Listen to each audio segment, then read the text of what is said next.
Hello, welcome back to another edition of the Matt Ross series with Nadia Khan. How you doing, Nadia? I'm doing great, Matt. It's a beautiful day. We're going to get into a hot button issue today. Everybody likes hot button issues.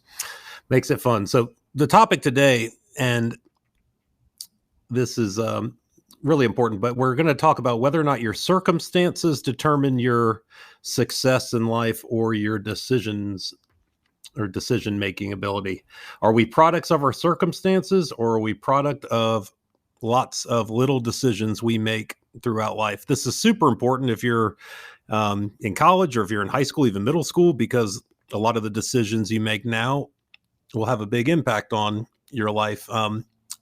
Obviously, I think we are in the camp that we believe decision-making is what dictates your life, not your circumstances. But one reason I like talking about this topic is I see lots of messages, even from media or from the culture, or even sometimes the government, that imply the opposite. That basically you are a product of your circumstances, or even your biology, your skin color, and this is nonsense. And the first thing I'll start off with is, if you make good decisions, no matter where you start life in, you can be successful. Now, how do we define success? Success for some would be being a multimillionaire. Let me start with something basic. Stat from the Brookings Institute says 98% of people that do three things will not live in poverty in America. These three things are pretty simple. If you graduate high school, and then you actually get a 40-hour-a-week job that you attend, and if you have no kids before you're married, then 98% of the people do those three simple things will not live in poverty. They will at least be middle class with the opportunity to go up. So what we're really getting into here is the idea of, you hear a lot of words like equality, equity. Sometimes people don't understand exactly what that means. But we're talking about the difference between equality of opportunity, or the ability to have opportunity to raise your social standing, compared to equality of outcome. Equality of outcome is basically the desire that everybody is going to end up in the same place. Problem with that is, even if the government wanted to do that, is everybody makes different decisions. And once again, I would make the point that you are a product of the decisions you make from the time you're, teenager all the way up through your life. That's what will determine where you get, not, where you start. So how am I doing so far? Sounding good. It's kind of difficult, I think, for a lot of people to even recognize a difference with this. And I was going to go into that further. I mean, here's how I'll start this, because obviously not everybody starts in the same place, anywhere, but in America, certain people, I'm not implying certain people don't start life with big advantages over others. Okay. People have different disadvantages and obstacles to overcome. I'll give some advice real quick. Just deal with that. That's life. Okay. Everybody, I guess an example I'll give is, I grew up with middle-class parents in Durham, North Carolina. I'm pretty sure George W. Bush, whose father was president, probably grew up with advantages over me in terms of social status, money, network of influence that he could access. I'm pretty sure Donald Trump's son, Donald Trump Jr., probably had advantages over me. It doesn't bother me, because I still have the ability, through hard work and good decisions, to raise my social standing. But people often confuse the equality of opportunity with equality of outcome. And what makes America great is everybody does have the ability to raise themselves up economically through good decisions. So what would be the counter to this, Nadia? What do you think? Definitely. There are arguments both ways. And my generation, the Gen Zs, the people who have been raised by millennials and baby boomers and Gen Xs, when we hear the argument, pull yourself up by your bootstraps, people are saying, well, we don't have boots. We don't have these same opportunities. And they're using their circumstances and what they were given, quote unquote, given, as excuses to why they can or cannot do something. All right. And once again, I think this argument is, the fallacy of this argument is, it's once again implying that my argument is saying everybody is completely equal in terms of where they start and even their opportunities. Like, first of all, going back to my example of the Bush-Trump thing, it said their kids probably went to better schools than I did. Their kids, if you're if you go to an Ivy League school and you're a legacy, you have a better chance of getting in, and that's going to give you an advantage, a leg up on me who went to a state public 4-year school. Not implying that some people don't start in a better place. You could say the whole entire history of America is basically people came to this country because were at a disadvantage compared to all the landowners, and they want to create their own thing. But there's always going to be differences in where people start. My argument would be, well, that's true. And if you're really hung up on the fact that somebody has an advantage over you, then I guess enjoy life sitting around thinking about it forever. It won't get you very far, except maybe some sympathy from some other people to just sit around and do nothing. But everybody has the ability to go to a public school and graduate. It's easy to attend a college, even with financial aid nowadays.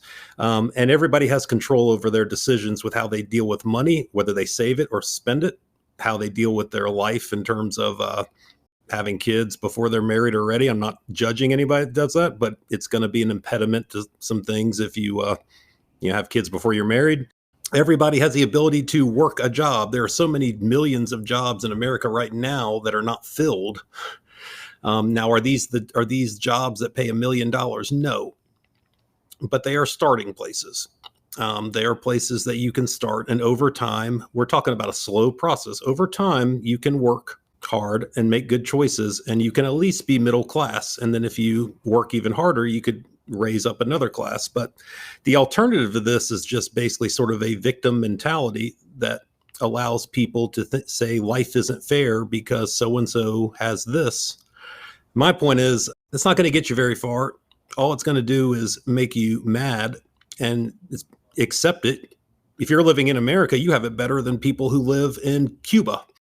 In fact, one great thing about the immigrant community in America is what I found is, like, compared to the Gen Z millennial, especially kind of like college-aged kids, how non-entitled they are and how they do not make excuses. I'm sure they sometimes don't get treated very well by everybody. I'm sure they sometimes could be easily offended by something somebody says to them or asks them, but they generally don't care because they're trying to raise up their situation. And especially immigrants from like Vietnam, Cuba, Venezuela, places where you don't have a lot of opportunity because of the government. I could rant about this all day. I can go into more, but what do you think? Well, it's really just depends on how you accept things, right? And if anyone's listened to our past podcasts about acceptance and victim mentality, it is the easiest thing in the world to tell yourself that things are happening to you. It's fun. Right? It's easy. It feels good when things happen to you, when people feel bad for you and they gives you an adrenaline rush a little bit. Totally. And it's attention. You want the attention. And I've done that before. I've been there, and feels great in the moment, doesn't feel that great afterwards. So with this specifically, I think the acceptance comes when you can draw the line between circumstance and between decisions, right? Once you accept that, at a certain point, everything in your past leading up to this, you can accept that as circumstance, partially. But from this point on, from right now and from here onto the future, everything that happens to me is because of the decisions I've made. Because if you truly do believe that your circumstances are the reason for something, then that's already happened. That stage has already been set. At this point, it's up to you. That's kind of how I see it. And then there's actually a book I read one time. I like the way they frame this. I've definitely had my periods of victimhood, and I wasted 2 years of my life one time just thinking about how unfair something was. But bottom line is, successful people spend time thinking about what they want and the steps they could take to get it. And generally unsuccessful people, or even poor people, sometimes think about what they don't have and why it's not fair. And one of them is a productive mentality looking forward. One of them is a stuck in the past mentality. There's so many stories in America that they used to promote these a lot more. They were called rags to riches stories, or Horatio Alger stories. They used to be very common. And I grew up on sort of learning these little tales that about some guy who was grew up poor and never went to school, but started a business and got rich in this country. I feel like there's so many modern day ones. You could say LeBron James, you could say Cardi B, who I don't really have respect for the music. But it's still an awesome story that somebody could get that wealthy off of whatever art she's creating. I could go back to the story of the guy Pursuit of Happiness, Chris Gardner. There's tons and tons of stories of people that came from all over the world, came to this country and basically had a dream and got rich. And it's only possible here. But even if that was not the end result, anybody just through some simple good decisions of saving, investing, working, being disciplined with their choices can at least become middle upper class. And that's pretty cool. But once again, I think it's dangerous because I think it's more interesting to promote stories of victimhood now than stories of success. In fact, sometimes when I hear LeBron James talk, I wish he would talk more about his story to inspire people rather than trying to be an expert on social justice in every single case and trying to be the godfather of how things should be when he's a basketball player. Well, do you think that's why we don't really, nowadays hear those rags to riches stories?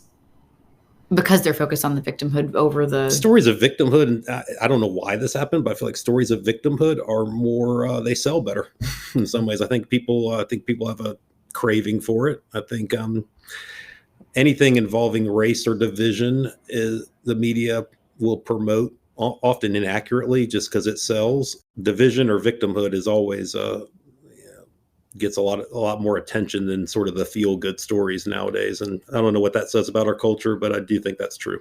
Sure. It's like other people, they want to feel better about their own stories. And so hearing somebody else's, it's, bad things happen. People enjoy there to be some cause or some fight. And I guess in order to have that, I'm not saying there's not worthy ones out there. There's definitely a lot of worthy causes and fights out there, but people all want to have a cause or a fight. And that in order to have that, you need to have something that's someone who's been wronged.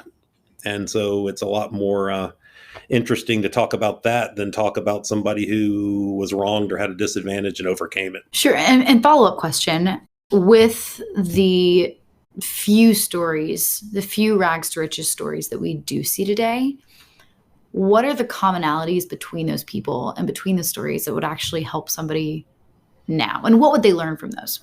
What's the takeaway? Well, I think the first one is, and this even gets into controversies about pay gap between men and women on things. But the one thing that's true is if you have a unique talent, no matter what your background, racially, ethnically, thin, overweight, no matter where poor or rich, if you have a unique talent, you can use it to become wealthy in America, regardless of who you are. And that's a great thing. I mean, that would be like LeBron James in the sense of a skill no one else can do. But even on a simpler level, I guess one thing I want to emphasize is what's beautiful about a capitalistic society that's driven by profit and money is the great thing about that is no one really cares who you are or anything about your background if you can generate revenue in some type of career. But the other thing I think that people could take from some of these stories, and they're different. I mean, the Cardi B one is probably more well known, unfortunately, than maybe somebody who just over time built a business, starting from being a janitor and then become CEO of it. But I think the other one is just the ability to not be deterred by obstacles and adversity. That is something we don't promote. I think that is probably what we have stopped promoting, and we started promoting victimhood, where it's just the ability to overcome obstacles, adversity, and things that get in your way to go be successful. The truth of the matter is, anybody who's minority in this country, 60 years ago, they had a way harder path than obviously today. Yet there was nothing that could be done about it. So they did what they had to do to find a way around certain obstacles and become successful in a lot of cases. But nowadays, a lot of those obstacles have all been removed. No one really cares. We're a totally multicultural society. If you basically have a dream and you're willing to overcome stuff, and if you have a unique talent and a desire, everything is available to you. Do you think society removing some of those challenges that, minorities were facing 20 years ago has led to people expecting their obstacles to be moved, like expecting to not have to work for them? That's a great point. I mean, that is actually, a lot of the stuff we're talking about, it would be classified as a first world problem. It's sort of what happens when a country becomes too wealthy, and also with technology, and anybody in America has a higher standard of living than so many places in the world. Even if they're in poverty, technically in America, it's a better life than in Indonesia. But once again, we've gotten entitled. What's interesting too is a lot of the, like I said, I spent a lot of time on college campuses. A lot of the most entitled people, though, we've been talking about people of different ethnic backgrounds or races, but a lot of the most entitled people do come from wealthy families, and they're white. So I think it's just become a badge of honor to basically be a victim. You never gain from being a victim. Number one, it won't help your standing. You will not get farther in life. No one cares. And second thing, though, is it's going to make you unhappy. If you're sitting around thinking about how you're a victim all the time, it will tear you apart. It'll rip your soul up, and you will be miserable because you'll always be thinking about something from the past that's not fair. Technology really does have such a big part to play in that too, especially with, even people my age, right? And my younger brother and sister's age, they're 18 and 21. I'm thinking about, I'll scroll on Twitter, and so often do I see quote unquote success stories, which are success stories, but they're based in, man, a year ago I was homeless. I had no car. I had no this and that and that. And now I have this.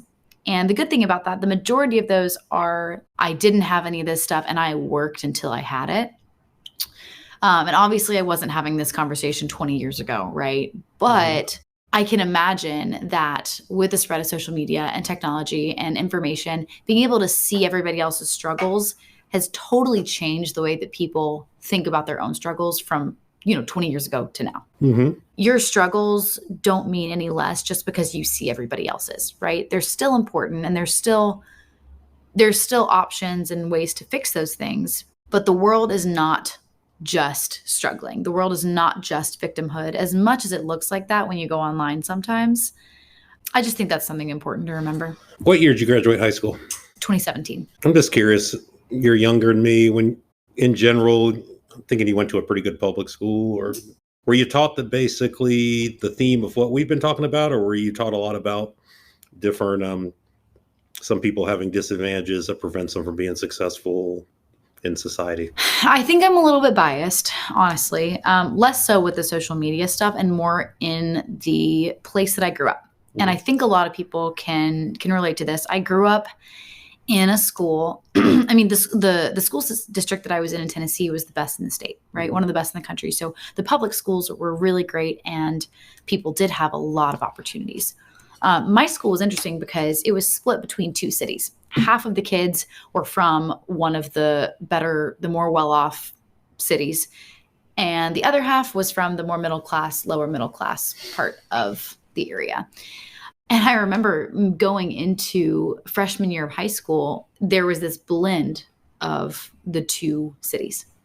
And it was, you were either this kid from here or you were this kid from here. Mm-hmm. And over time, those kind of came together, and it was, a little bit more difficult to see the distinction between the two. But I definitely remember at first, and this was such a big thing for like a 14-year-old to notice. I grew up in both areas, by the way, so I had a different perspective because I spent half my childhood in one, half my childhood in the other. It was neat to watch kids who had never seen money like that in their lives kind of realize that. So yes, to a degree, there was an awareness of the inequality. Mm-hmm. But at the same time, we were still, all of us, in the same private schools, in the same public school, in the same school district, getting the same education. On a broad scale, we were no different. And by the next year, we were no different. So I think that perspective, being told and knowing that we were from two different areas, kind of brought that together. If that answers your question. Yeah, it totally does. Let's go further with your background. First of all, nobody can see. There's no video of this, so listen to a podcast. Your heritage is? Indian, half Caucasian. Okay. And then for people, we're talking about the country of India, just so in case anybody's confused by that. And was it your grandfather that grew up there, or your father? Both. So and what were their circumstances? What was your father's circumstances growing up? So he grew up in Mumbai. Mm-hmm. He grew up in, the heart of the city, went to good schools. But his family on his mom's side was well off. They were, up high in society, did well.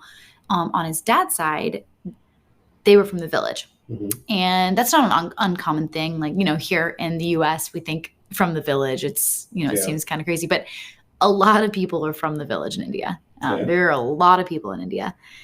And when I say village, I mean, houses built with mud walls. And so my paternal grandfather, he moved into the city, and my dad and his two siblings were raised there. And to come to America was the dream, right? And I hear him talk about this all the time. He did well in school in India. And in India, you're either a doctor, you are a lawyer, you're an engineer, or you're like a mathematician. One of those four. Anything else is like unacceptable. So he came to the U.S. to study and to work, but he came with nothing. He always has these sob stories that he swears aren't sad, but he's like, yeah, I cleaned I worked in the cafeteria, and I had to eat the lunch off of the trays that the people left. And we're like, man, this is the saddest story ever. And he's like, no, it was just the way it was.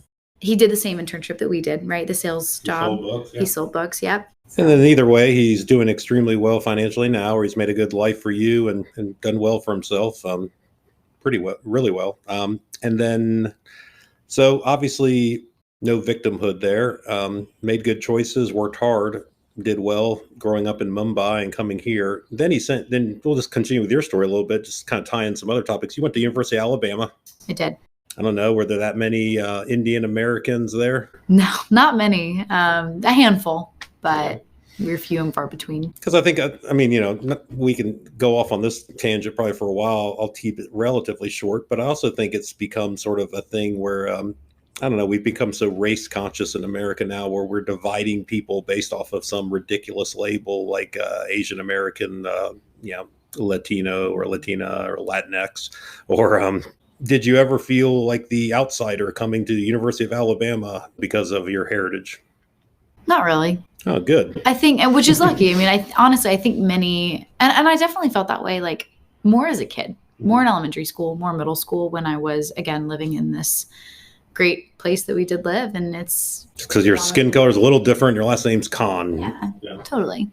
But in college, it was, and I think the majority of universities are this way. There is such diversity. I also, I was part of the sorority life, the Greek life at Alabama for a little bit. Didn't end up being my thing long term, but that was another area I kind of felt like, I know that they wanted me because a lot of the sororities wanted me because I was a double minority. Mm-hmm. Right? So you filled a diversity requirement. I filled that. I totally did. Yeah. Were you offended by this? No, honestly, no. And I think it's really easy for people to be offended by that, right? To be like, oh my gosh, I'm a double minority. And that's kind of my point. I think I'm sorry to cut you off. No, I'd say if you have a victimhood mentality, I think you go around the world looking for signs that you're a victim. And that's the danger of it. You look for signs that you're different, or that people don't like you because of this, or maybe somebody's just a jerk and you assume it's because of your race or ethnicity, when in reality, they're just a jerk to everybody or something. And that's the problem with it. I'm sure there's always the extreme example of this one guy, but no one really cares anymore.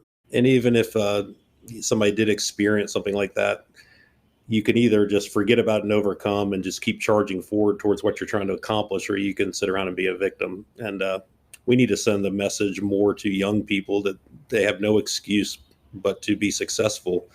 The alternative is to tell them they can't be successful because of X, Y, or Z. And that to me is the most dangerous message you can tell a young person, and it's just completely false. Like my circumstances, I'm half Indian, right? I'm a woman, whatever. My decision after accepting that was, hey, I'm a double minority. Everybody has to fill their diversity requirements. So you saw the opportunity. Totally. And so I know that by not even playing that card, but playing to my strengths and accepting that and being proud of those things, those are going to work in my favor. And not taking things too seriously and getting all, When people ask me, what are you, or where are you from? Yeah, where are your parents from? That's not something that, in my opinion, you should be offended by. Like, I've never actually had anybody ask me that in a negative way. People just want to know, right? Because on one hand, you're from Franklin, Tennessee, and that's an upscale area in Nashville. And so you could be like, why are you asking where I'm from? I'm just, in reality, people don't know any better. They're just curious. They're curious that they don't know how to ask you what your heritage is. Totally. Stop victimhood culture. You can accomplish what you want. If you make good choices, you can definitely become upper class in America. If you work even harder and have a dream, it doesn't matter your background. We'll berate you with more stories of people that overcame way harder things than anybody listening to this has, because we're all privileged to live in this country right now. Thank you.